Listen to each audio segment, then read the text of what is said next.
Old lady, don't even think about coming here. I don't need you. Go die of old age alone. When I read those words on my cell phone screen, on the night of December 22nd, I felt as if someone had ripped the heart out of my chest with their bare hands. I was in the kitchen of my modest cottage, wrapping the gifts I had prepared with so much love to take to my son, William, the next day. A jar of my homemade blackberry preserves, the kind he had loved since he was a little boy. A wool scarf that I had spent weeks knitting, even with my fingers aching from arthritis. And a bottle of vintage wine that I had been saving for years for a special occasion. My eyes reread the text message 5, 6, 10 times. Every word was like a stab wound. But something inside me, that mother's instinct that never fails, screamed that there was something terribly wrong. William would never call me old lady like that. He was always affectionate, respectful. Even when he had a problem or was annoyed with me, he would talk it out. He would explain. Never in his 32 years of life had he treated me with such coldness. I tried to call. The first time, it went straight to voicemail. The second time, too. My heart began to race, not from emotional pain, but from pure fear. Something was wrong, very wrong. I called Natalie, my daughter-in-law. The phone rang for a long time before she picked up. When I finally heard her voice, I sensed immediately that something was not right. "Hello, Eleanor," she said, and her voice trembled in a strange way. It wasn't the cheerful and chatty Natalie I knew. It was a tense, frightened voice. "Natalie?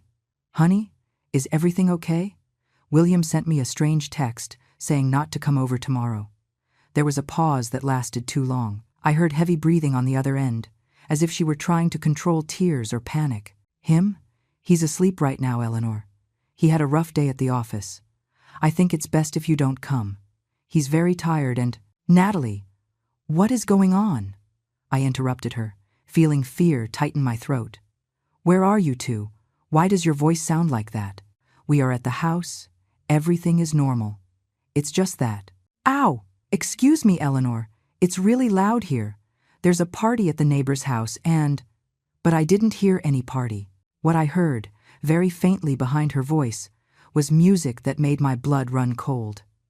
It was that heavy, aggressive hip-hop, full of profanity and violence, that William always hated. He would never allow that kind of music in his home. And then I heard something else.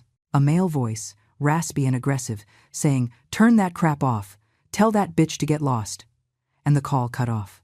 I stood there, holding the phone so tightly that my knuckles turned white. 70 years of life had taught me to trust my gut. And in that moment, every fiber of my being screamed that my son was in danger. Some neighbors who walked by the window and saw me looking stunned tried to console me. "Oh, Eleanor, let it go. Kids grow up and sometimes they get ungrateful. That's just life." But I didn't believe them. I couldn't believe it. The boy who cried when I hurt my arm at the butcher shop and insisted on taking care of me for a whole week. The man who promised, at his father's grave, that he would always take care of me. That man would not write those cruel words. I looked at the gifts on the table. I looked at my old, trembling hands. I looked at the clock on the wall, marking almost midnight. And I made a decision. If I was wrong, if William really didn't want to see me, I would go back home and keep my pain to myself. But if I was right, if something bad was happening to my son, I would never forgive myself for not going. I went to my bedroom and opened the drawer of the dresser where I keep my important things. Way in the back, wrapped in an old rag, was the hunting knife that had belonged to my husband. It was an antique piece, with a carved wooden handle, the blade still sharp even after all these years. I took it and put it at the bottom of my purse. I am not a violent woman. I spent my entire life caring for people, healing wounds, not causing them. But that night, if someone had hurt my son, they would discover that a mother protecting her young is the most dangerous creature in this world. I put on my warmest coat, grabbed my purse, and left the gifts behind. I wasn't going to a Christmas dinner. I was going to rescue my son. But before we continue, check if you are already subscribed to the channel and write in the comments where you are watching this video from. We love knowing how far our stories are reaching. The bus terminal was almost empty at that time of night, just a few passengers dozing on the hard benches, waiting for buses that would leave in the early morning hours. I bought a ticket for Chicago, the city where William lived, 2 hours away. The next bus would leave in 40 minutes. I sat in a corner, clutching my purse against my chest, and tried to think clearly. What could be happening? William had a good life, a stable job as an engineer at a respected firm, a beautiful house that he and Natalie had bought 3 years ago, a marriage that seemed happy, or at least, that's what I thought. But in recent months I noticed that something had changed. William was more distant in our weekly phone calls, less talkative. When I asked him if everything was okay, he said yes, but his voice didn't have the same joy as before. Natalie also seemed different the few times we talked, more nervous, more evasive. I attributed it all to work stress, to the pressures of adult life. I never imagined it could be something more serious, something dangerous. The bus finally arrived. I climbed the steps with difficulty, my old legs protesting against the rush and fatigue. I found a seat in the back and settled in by the window.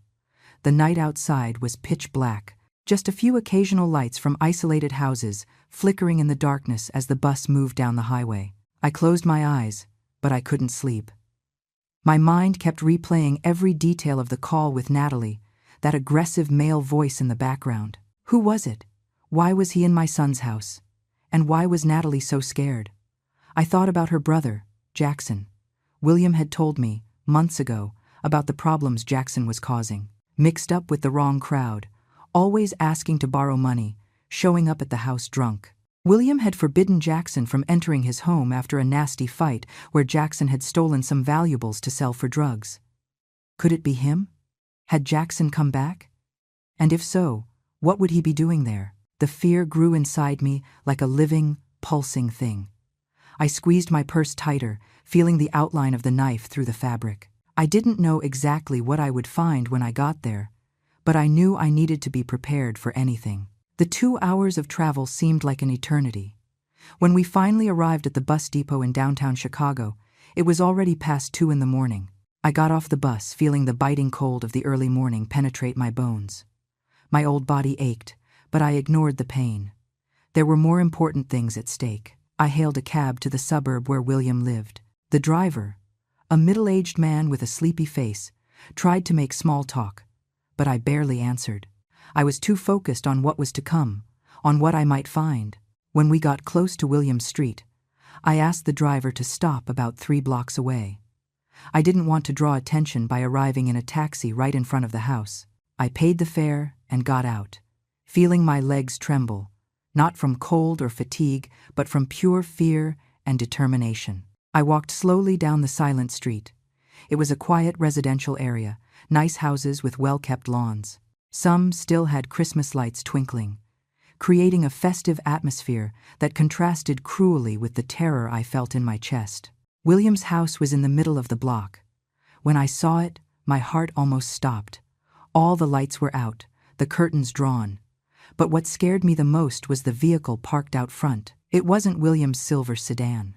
It was a black SUV, old and dented, with tinted windows, and there was another car behind it, equally suspicious. I hid behind a large tree on the sidewalk across the street and watched. The house was completely dark and silent, too silent. The neighbor's house next door had Christmas lights blinking cheerfully. The other one had a lit-up Santa Claus in the yard. But my son's house seemed dead, as if it were abandoned. But I knew it wasn't empty. Those strange cars parked there were proof of that. I waited about 15 minutes, just watching, trying to understand the situation. My body was shaking, not just from the cold, but from the fear of the unknown. What was happening inside? Where was William?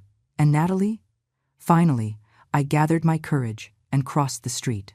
I walked slowly, trying to make as little noise as possible. When I got close to the living room window, I tried to peek through a crack in the curtains. At first, I didn't see anything, but then my eyes adjusted to the darkness and I could make out shapes inside. There were people in the living room, at least 3 or 4. They were sitting down, seeming to be talking, but I couldn't hear what they were saying. Where was William? I decided to go around the house. I had to find a way in, an open window, some way to find out what was going on. The side gate that led to the backyard was ajar. I pushed it slowly, praying it wouldn't make a noise. It creaked a little, but not enough to alert anyone inside. The backyard was just as dark as the front of the house. There was a small shed in the corner where William kept tools and gardening equipment. The back windows of the house also had the curtains drawn, but one of them had a small gap. I approached carefully and put my eye to the opening. What I saw made my blood run cold. In the kitchen, under a dim light, were Natalie and a man I recognized as Jackson, her brother. But Jackson looked different from what I remembered, thinner, with a gaunt face, sunken and red eyes.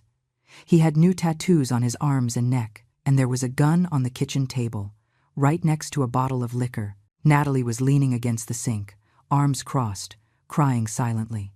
Jackson was gesturing aggressively, saying something I couldn't hear through the glass. He pointed at her, then toward the living room, clearly nervous and agitated. But what scared me the most was noticing that William wasn't there. He wasn't in the kitchen. I didn't see his shadow anywhere. Where was my son? Suddenly, Jackson grabbed the gun from the table. Natalie jumped in fright and covered her mouth with her hands, stifling a scream. He didn't point it at her, but he waved the gun in the air while he spoke, as if he were making threats.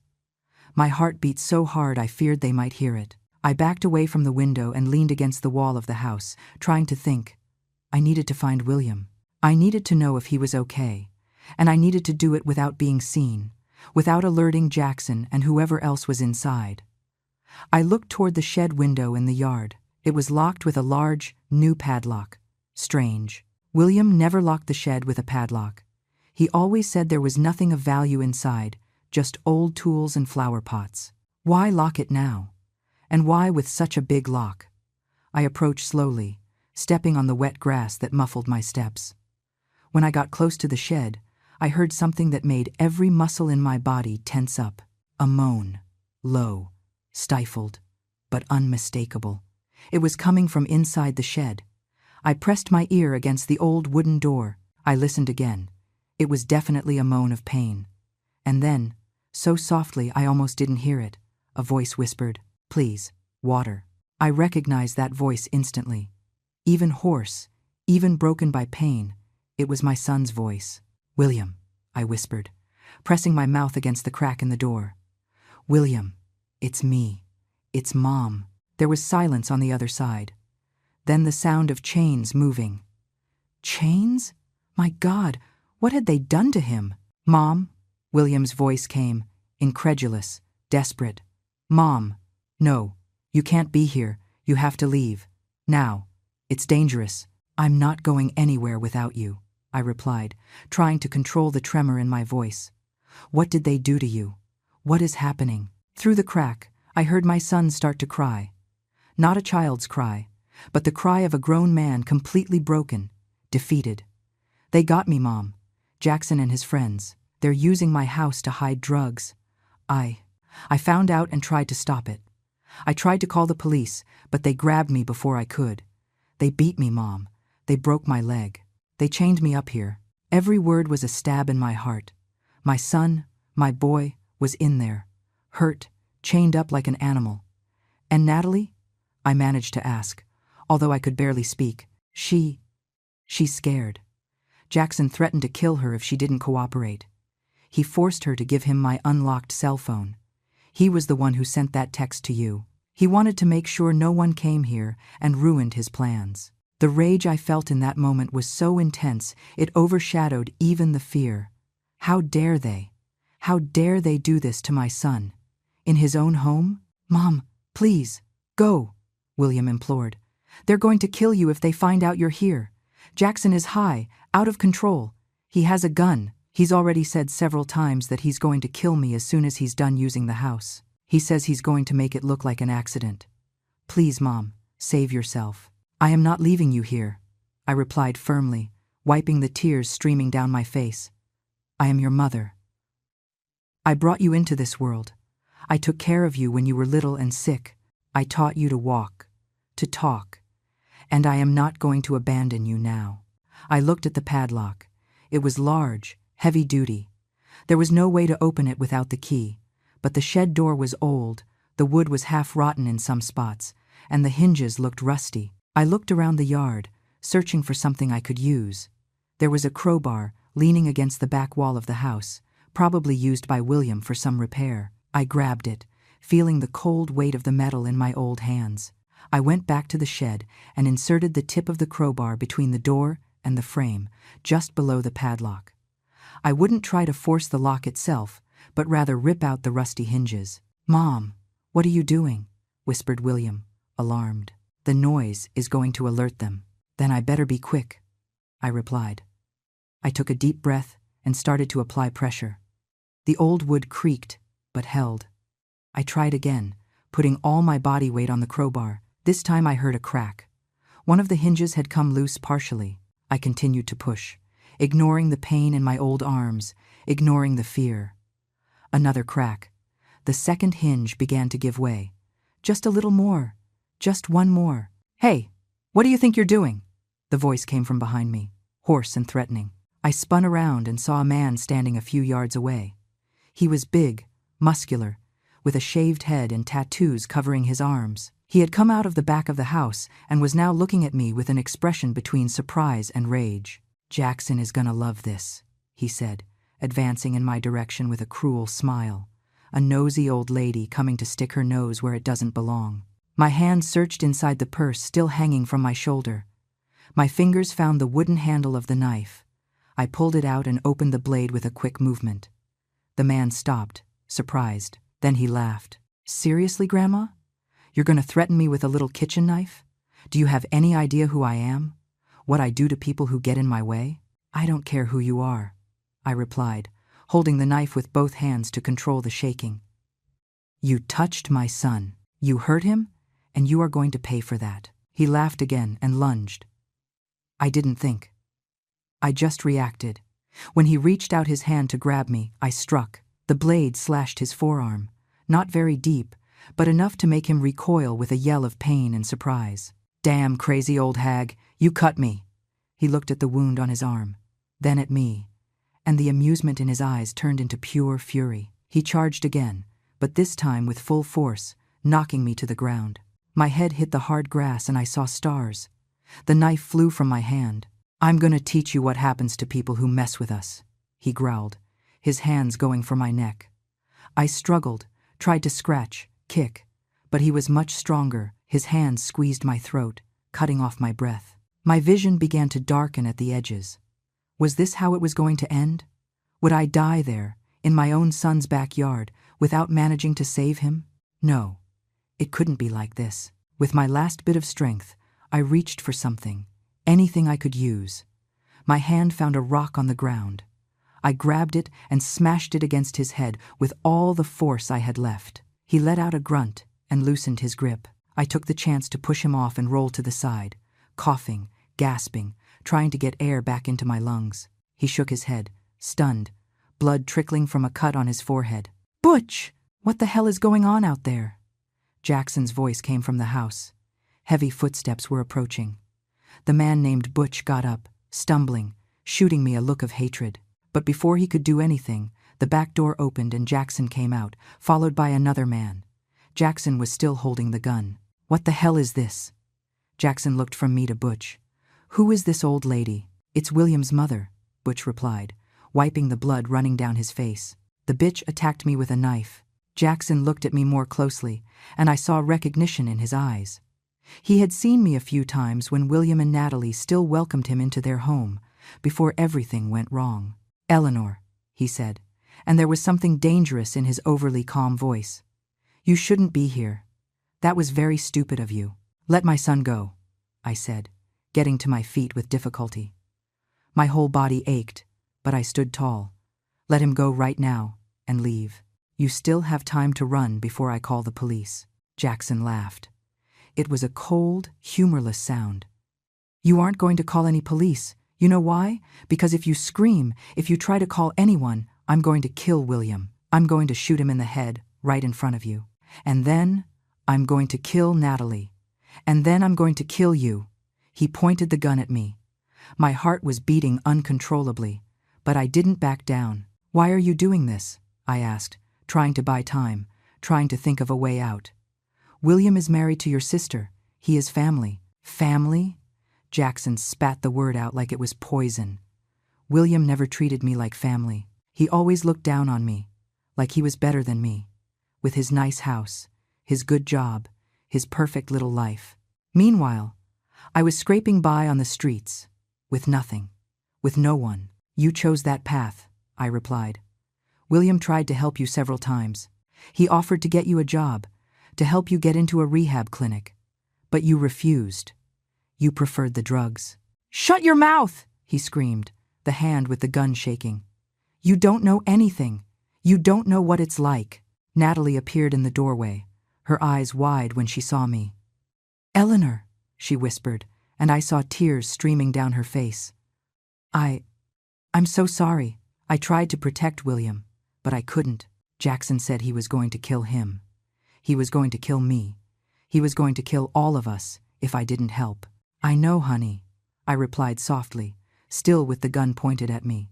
It's not your fault. Yes, it is, Jackson yelled. It's her fault.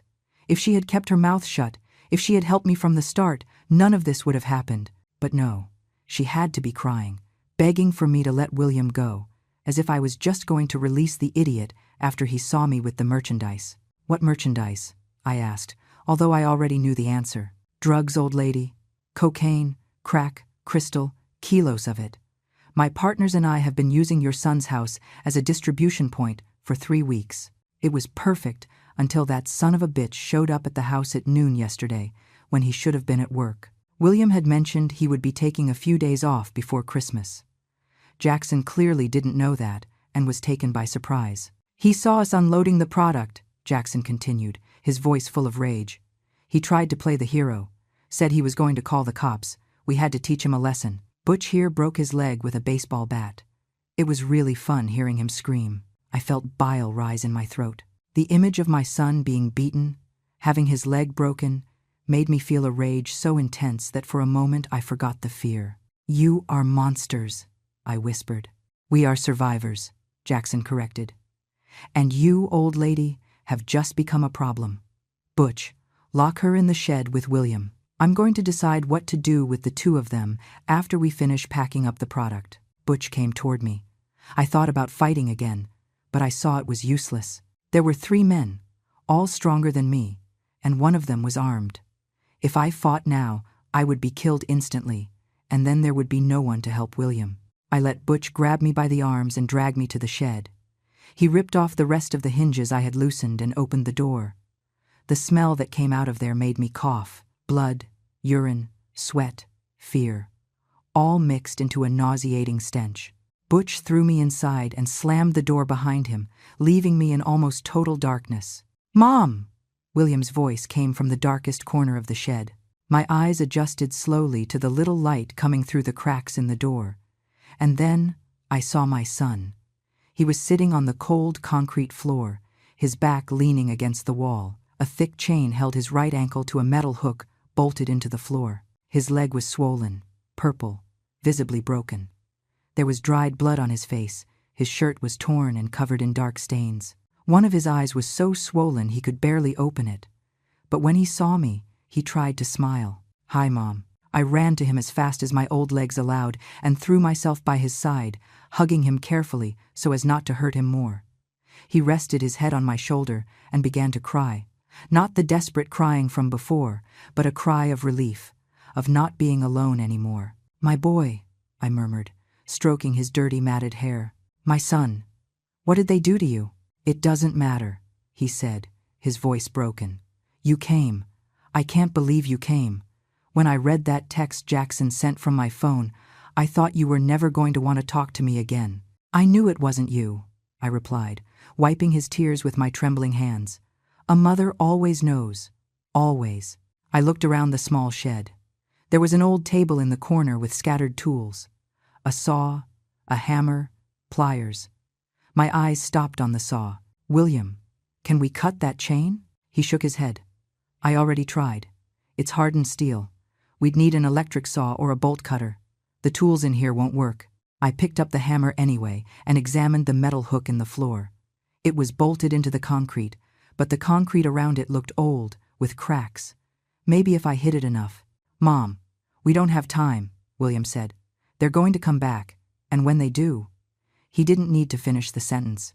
We both knew what Jackson planned to do.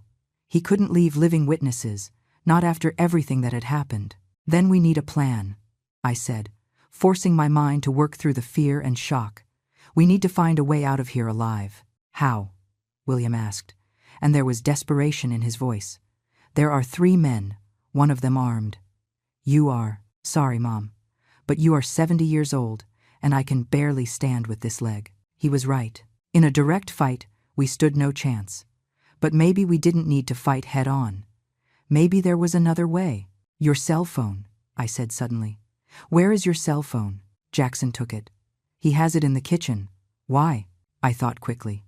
If I could get William's cell phone, I could call the police. But to do that, I would need to get out of the shed, enter the house without being seen, find the cell phone, and make the call before anyone caught me. It was almost impossible, but it was the only chance we had. Mom, what are you thinking?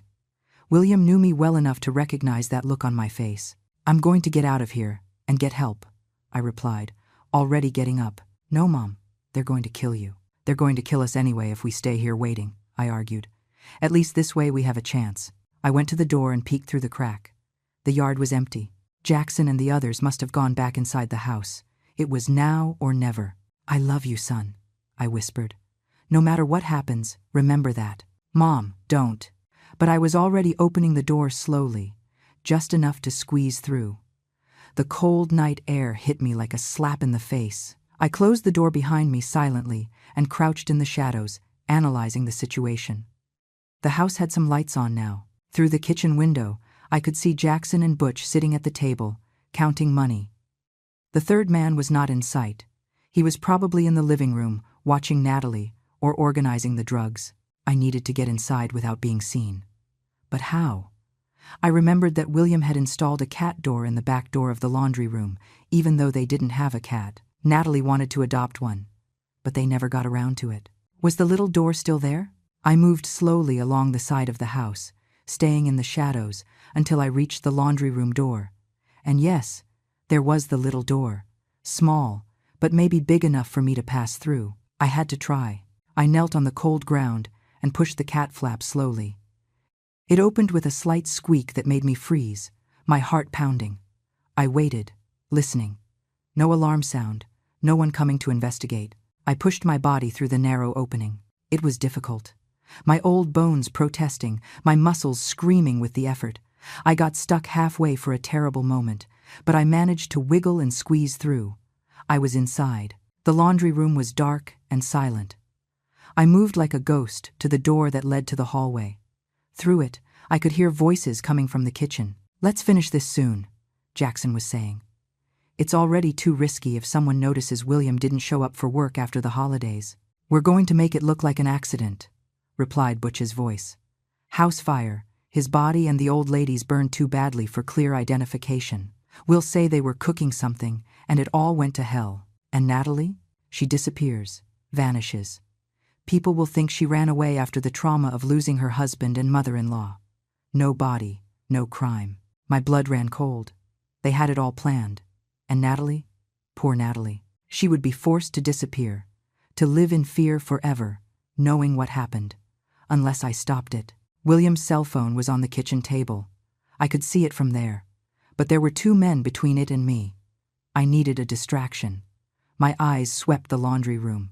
A washer, a dryer, cleaning products, a broom, a bucket, and a gallon of bleach. A terrible and brilliant idea sprang into my mind. I grabbed the gallon of bleach and a bottle of all-purpose cleaner with ammonia that was under the sink. I knew from my own experience that mixing certain cleaning products could create toxic fumes. It was dangerous, irresponsible, and exactly what I needed. Silently, I poured a generous amount of bleach into the bucket.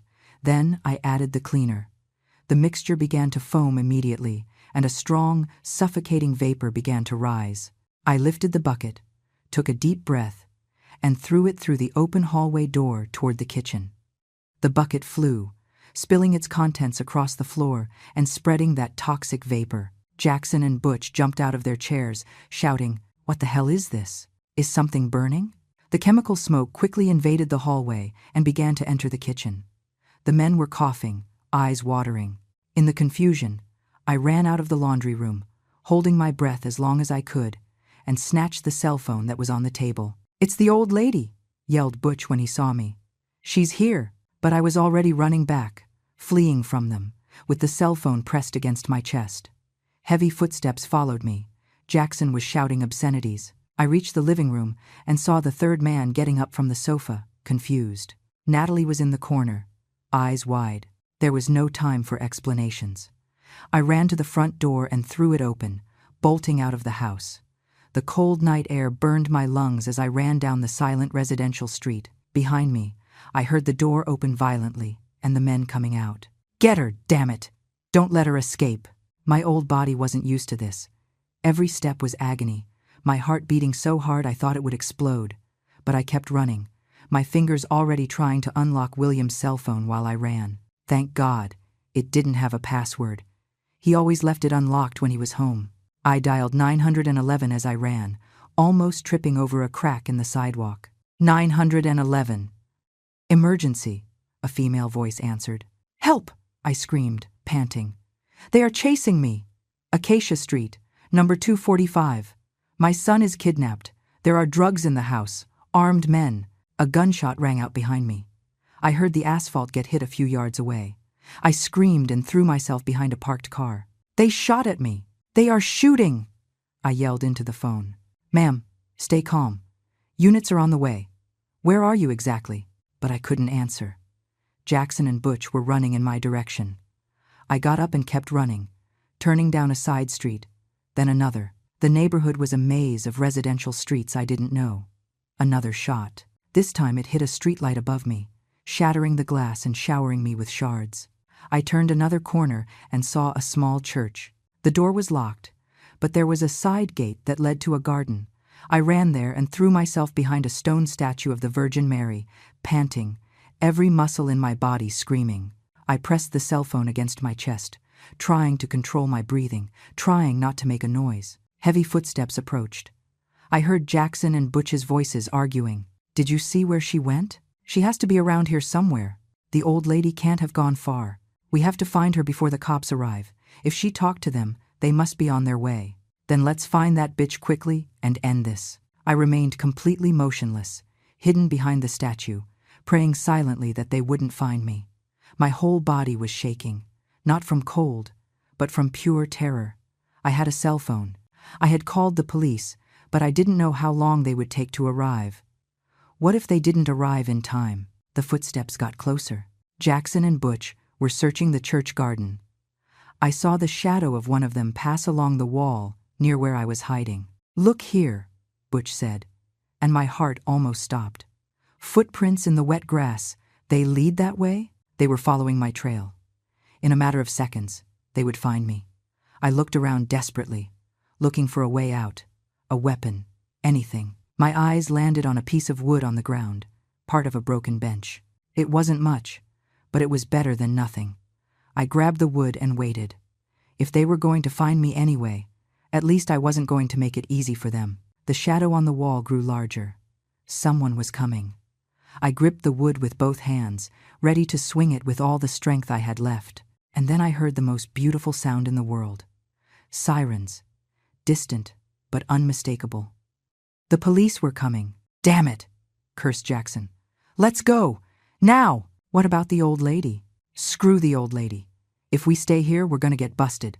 Let's go. Fast." The footsteps ran away. I heard the sound of an engine starting, tires screeching on the asphalt. They were fleeing. I waited a few more minutes, just to be sure, before coming out from behind the statue. My legs barely held me up. I stumbled to the church garden gate and leaned on it, trembling uncontrollably. The sirens were closer now. Blue and red lights began to flash in the street. 2, 3, 4 patrol cars arrived, braking sharply. Police officers got out with guns drawn. "Here!" I shouted with all the strength remaining, waving. "I called! It's me!" An officer approached cautiously, gun still pointed until he was sure I wasn't a threat. "Ma'am, did you call emergency services?" Yes. I breathed with difficulty. "My son. He is kidnapped on Acacia Street, number 1245. They hurt him. They broke his leg. There are armed men there. Drugs. There is a woman too, Natalie. She is my daughter-in-law. They forced her. The words came out in an incoherent rush. The police officer held me gently by the shoulders. Calm down, ma'am. Breathe. We already sent units to the address. Are you injured? I looked at myself as if seeing myself for the first time. My clothes were torn and dirty. I had scratches on my arms and legs. My head throbbed where I had hit it when Butch knocked me down. But none of that mattered. My son, I said. I need to get to my son. The officer led me to one of the patrol cars and had me sit in the back seat. Another officer brought me a bottle of water and a blanket. I drank greedily, realizing how dehydrated I was. My whole body ached. But my mind was focused on only one thing. William, we are going to take you to the hospital to be examined, the officer said. No, I replied firmly. First, I want to see my son. I need to know he is okay. The officer hesitated, but something in my expression must have convinced him that arguing was useless. He spoke something into the radio and then said, All right, I'm going to take you there, but you need to promise you'll let the paramedics examine you afterwards. I agreed, and he drove to William's house. When we arrived, there were at least 6 patrol cars blocking the street. Armed police had surrounded the house, but it seemed there was no one left inside. The suspects fled before we arrived, the officer informed me. But we found evidence of drug trafficking inside the house, a lot of material, and we found a woman, Natalie. She is being attended to right now. She said there is a man locked in the shed out back. My son. I got up so fast I almost fell. Let me see him, please. The officer helped me out of the car and guided me to the yard. There were paramedics running back and forth, more police photographing the scene, collecting evidence. And there, coming out of the shed on a stretcher, was William. William! I screamed, running toward him as fast as my old legs allowed. He turned his head and saw me. His swollen face lit up. Mom! The paramedics stopped the stretcher so I could get close. I took William's hand, squeezing it tight. He was alive, hurt, suffering, but alive. Is the lady his mother? Asked one of the paramedics. We are going to take him to the hospital now. His leg is badly fractured and he is in shock, but he is going to be okay.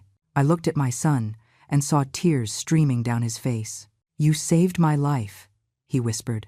You are incredible, Mom. You are my son, I replied simply. I will always protect you, always. They took him to the ambulance. I went with him, holding his hand the entire way to the hospital. Natalie was there too, on another stretcher, in shock, but physically unharmed. The paramedics examined me lightly and said I also needed to be treated. But I insisted on staying close to William. At the hospital, they took William straight to surgery. His leg was so badly broken that he would need metal pins and plates. I sat in the waiting room, still wrapped in the blanket the police gave me, and it was only then that everything hit me at once. I started to cry. Not a delicate cry, but deep sobs that shook my whole body. I cried from the pain, from the fear, from the terror of almost having lost my son. I cried from relief, because he was alive. I cried because for a moment back in the yard, when that man was strangling me, I thought I would never see William again. Natalie came to sit beside me. She was crying too, eyes puffy and red. Eleanor, she said with a shaky voice, I am so sorry. I should have been stronger. I should have protected him better. But I was so scared. I know, honey, I replied, pulling her into a hug. You were a victim in all this too. Don't blame yourself. But I cooperated. I let Jackson use our house. I let him hurt William. What kind of wife does that? A wife who was threatened with death, I said firmly. You did what you needed to do to survive, and you didn't let William die. You kept him alive until I arrived. She sobbed on my shoulder. 2 broken women, hugging, waiting for news of the man we both loved. Hours later, a doctor finally came out of the surgery room. I got up so fast I got dizzy. How is he? The surgery was successful, the doctor said with a small smile. We placed pins and plates in the leg. He is going to need intensive physical therapy and will likely have a slight limp for the rest of his life, but he will be able to walk normally. Considering the severity of the fracture, he was lucky. Lucky. I wouldn't call it luck. I would call it a miracle. Can I see him? He is still in recovery, but shortly we are going to take him to a room. You can see him there." I waited another hour, which seemed like an eternity, before finally being taken to William's room. He was awake, despite the strong painkillers, and smiled when he saw me enter. "Hi, Mom." "Hi, my love," I replied, sitting in the chair next to the bed and taking his hand. "How do you feel?" "Like I got hit by a truck," he said with a weak laugh. "But alive thanks to you." "You scared me a lot," I admitted. "When I read that text, I knew you would come," he interrupted. "Even when Jackson said he was sure you wouldn't come, that you were going to believe the message. I knew you are too smart to fall for that, and that you love me too much to abandon me." I squeezed his hand, unable to speak because of the lump in my throat. "Mom! You faced armed men. You invaded a house full of drug dealers. You fought a guy 3 times your size. You are the bravest person I know." "It wasn't bravery," I replied. "It was love, and love makes you capable of anything." A police officer entered the room at that moment asking for permission. It was a detective, an older man with gray hair and tired eyes. "Sorry to interrupt," he said, "but I need to ask some questions, if you folks are up to it." We spent the next hour telling everything, from the moment I received the message to the escape through the neighborhood. The detective took careful notes, occasionally asking questions to clarify details. "Did you manage to catch the men?" I asked when we finished. The detective shook his head. "Not yet, but we have their names, descriptions, and a national search has been initiated. They won't run for long, especially with all the evidence we found in the house. There were enough drugs there to put them all in jail for decades." William stayed in the hospital for 5 days. I stayed with him the whole time, sleeping in an uncomfortable chair next to his bed, refusing to leave even when the nurses insisted I should rest at home. Natalie came every day too. At first, she and William barely spoke. There was tension between them, a silent pain. But slowly, as the days passed, they began to talk for real, about what had happened, about the fear, about Jackson's betrayal. "He is my brother," Natalie said in a particularly difficult moment. "I grew up with him, and even knowing about all his problems, I never thought he would be capable of something like this, of hurting you, of threatening us with death." "He isn't your brother anymore," William replied. But his voice was gentle, without anger. "The Jackson you knew died a long time ago. Drugs killed that person, and left only a violent stranger." It was on the 3rd day that we received news from the police. They had caught Jackson and Butch. The 3rd man was still at large, but it was a matter of time. Jackson was caught trying to cross the border down south. He had money and drugs in the car. "He will be tried," the detective informed us. "With all the evidence we have, plus your testimonies, he's going to get at least 20 years, probably more." Natalie broke down in tears when she found out. Tears of relief, but also of loss. As much as Jackson had become a monster, he was still her brother. And now he would lose decades of his life behind bars. When they finally discharged William, we returned to his house. The police had released the crime scene, but everything was overturned, messy from the investigation.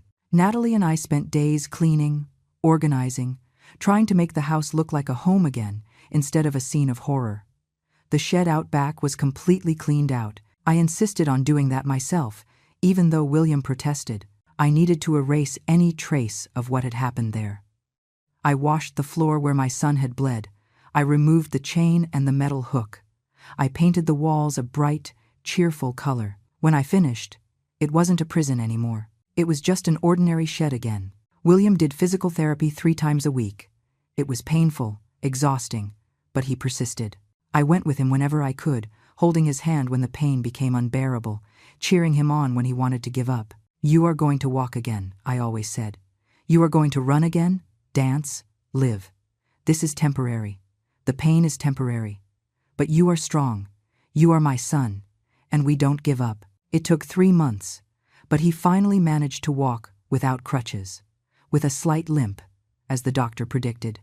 But he was walking, and every step was a victory. It was on a Sunday in March, 4 months after that terrible night, that we had the court hearing. William, Natalie, and I sat on the victim's bench while Jackson and Butch were brought in handcuffed. Jackson was unrecognizable, too thin, with deep dark circles, eyes empty. When his gaze met mine, I didn't see remorse. I only saw anger. Anger at having been caught. Anger at having lost. The trial was quick. With all the evidence against them, the drugs found in the house, the testimonies, the footage from neighborhood security cameras showing the suspects fleeing, there was no possible defense. Jackson was sentenced to 25 years in prison. Butch got 30 years for attempted homicide against me and drug trafficking. The third man, whenever he was captured, would face similar charges. When the judge banged the gavel, announcing the sentences, I felt an immense weight being lifted from my shoulders. Justice had been done. My son was safe. We were all safe. Natalie cried throughout the sentencing. Afterward, in the courthouse hallway, she approached her parents, who had come to support her, horrified by what their son had done. "Do you want to see him?" asked her mother. "Before they take him away?" Natalie looked at William. He nodded his head. "Go. Say what you need to say. I'll be here when you get back." Natalie went, escorted by guards, to the room where Jackson was waiting to be transported back to prison. I don't know what she said to him. She never told, but when she returned, her eyes were red, but also at peace, as if she had closed a chapter. That night, the three of us, William, Natalie, and I, sat at the dining table in their house. I had made William's favorite stew, the same one I used to make when he was a kid and was sick or sad. "Thanks, Mom," said William, his hand finding mine across the table. "For everything. For not believing that text. For coming to find me. For risking your life to save me." "You are my son," I replied, as I had said so many times. "I will always protect you, no matter what, no matter when, no matter from whom." Natalie wiped a tear from her face. "Eleanor, I want to say thank you too. You saved William, but you also saved me. If you hadn't shown up, if you hadn't called the police, I don't know what would have happened to us. We are family," I said simply. "And family protects each other." We ate in a comfortable silence, but it was a different silence from the heavy and terrifying silence of that terrible night. It was a silence of peace, of safety, of love. Months passed. Spring gave way to summer, and then to autumn. William returned to work, although on a reduced schedule at first. His limp diminished with continuous physical therapy until it was barely noticeable. Natalie changed jobs. The old one reminded her too much of her brother, of the whole tragedy. At the new job, she blossomed. She made new friends. She started therapy to deal with the trauma. Slowly, the cheerful woman she used to be began to return. I went back to my cottage, but I visited William and Natalie every week. Sometimes I stayed the whole weekend. We cooked together, watched movies. We simply lived. We appreciated every peaceful moment after having been so close to losing them. It was in December, almost a year after that horrible night, that William called me. "Mom, this year Christmas is going to be different," he said. "This year we are going to do it right. You are coming here on Christmas Eve and you are staying with us until after New Year's. No excuses. But don't you two want privacy? Mom, you are part of our family. You always were. And this year, we have a lot to celebrate. We have being alive, being together, being safe." So, on Christmas Eve, I went to their house. This time I didn't just bring simple gifts. I brought my heart full of gratitude. The house was beautifully decorated. Christmas lights twinkled in the windows. A huge tree occupied the corner of the living room, covered in ornaments and memories. There was music playing, not violent rap, but soft and joyful carols. We ate turkey breast that William and Natalie cooked together. We laughed, told stories, toasted with cheap but delicious wine. And when midnight arrived, we hugged. "Merry Christmas, Mom," William said, hugging me tight. "I love you so much." "I love you too, my son. I will always love you." I looked around the room. The lit tree, the gifts underneath it, the smiling faces of the people I loved, and I felt my heart overflow. 1 year ago, around this same time, I had received a text message that changed everything. A cruel, false message, but one that ended up leading me to save my son. And now, a year later, we were here. Scars, yes. Trauma, for sure. But alive, together, a family. People say that maternal instinct is the most powerful force in the world. And after everything I went through, I believe that completely. Because a mother's love knows no limits, knows no fear. When your child needs you, you find strength you didn't even know you had. You face armed men, invade houses, fight against the impossible, and you do all that without thinking twice, because there is no choice. Protecting your child isn't a conscious decision. It is an instinct as basic as breathing. That Christmas night, as we sat together in the living room, I looked at William, my son, my miracle, and I thought about all the mothers out there. Mothers who face their own demons to protect their children. Mothers who fight silent battles that no one sees. Mothers who never give up, no matter how hard it gets. And I thought, if you ever feel that instinct saying something is wrong with your child, believe it. Don't ignore it. Don't let fear or doubt paralyze you, because a mother always knows, and sometimes that instinct is the only thing between your child and disaster. William squeezed my hand, bringing me back to the present moment. What are you thinking about, Mom? About how lucky I am, I replied honestly. To have you, to have survived, to be here. In this moment, he smiled. That smile I had known since he was a baby. Luck has nothing to do with it. You saved me. You are a hero, Mom. I am not a hero, I corrected. I am just a mother, doing what any mother would do, protecting her child. And it was true. I didn't do anything extraordinary. I just did what my heart commanded, what my love for William demanded, and I would do it all again, without hesitation, if it were necessary. Because that is the thing about being a mother. You never really stop being a mother. It doesn't matter how old your child is. It doesn't matter how independent they are. When they need you, you are there, always. And that cruel message I received a year ago, "Old lady, don't even think about coming here. I don't need you." It ended up proving exactly the opposite. My son needed me more than ever, and I showed up. I fought, I won, because that is what mothers do. We show up, always. Now, if you like this story, click subscribe and tell me in the comments which part left you with your mouth open. Oh, and don't forget to become a member to get access to exclusive videos that I don't upload here. I'll see you there.